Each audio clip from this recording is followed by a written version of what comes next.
मला असं वाटतं मग तुम्ही जे सांगितलं, उत्तर जे दिलं, हीच गोष्ट पुढे जाऊन कुठेतरी हॉटेल बंद का पडतात या प्रश्नाला पण ही कनेक्ट करू शकते. हॉटेल कन्सल्टंट म्हणजे काय नेमकं? हॉटेल कन्सल्टंट म्हणजे तुमचा एक ग्रोथ पार्टनर. ओके. ज्याला तुम्ही असं कन्सिडर करू शकता, ज्याला तुमचे सुख दुःख ज्याच्यात तुम्ही त्याला सांगू शकतात, जो तुमचा हात पकडून त्याला तू पुढं घेऊन जाऊ शकतो, ज्याच्यामध्ये तुमचा पैसे वाचवण्याची त्याची प्रामाणिक इच्छा असेल, तुमची ग्रोथ करून देण्याची प्रामाणिक इच्छा असेल. अशा वेळेला त्याचा अनुभव तुमच्यासोबत उभा राहील, त्याची माणसं तुमच्यासोबत उभे राहतील, तुमचा हात पकडून तो तुम्हाला पुढं तुमचं जे विजन आहे तिथपर्यंत घेऊन जाईल.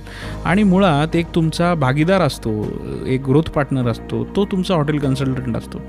बेसिकली हॉटेल कन्सल्टंट करतो काय, तर तो तुमच्यासोबत उभा जागा बघून देण्यापासून हॉटेल एस्टॅब्लिश करण्याहून चालू करून रन करण्यापर्यंत सोबत असतो.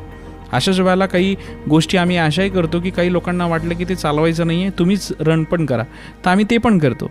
अशा वेळेला फक्त ह्या चांगल्याच गोष्टी सांगून उपयोग नाही.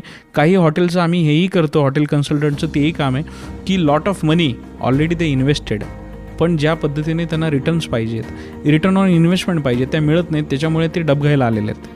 त्याच्यामध्ये फायनान्शियल लॉसेस झालेले आहेत, ते स्वतः कॅश क्रंचमध्ये अडकलेले आहेत, फ्रस्ट्रेशन, डिप्रेशन अशा लेवलला लोक गेलेले आहेत आणि पुढे काय करावं असा संपूर्ण अंधार दिसत असतो. अशा वेळाला तिथे प्रॉफिटेबल करून देणं हे सुद्धा आम्ही काम करतो.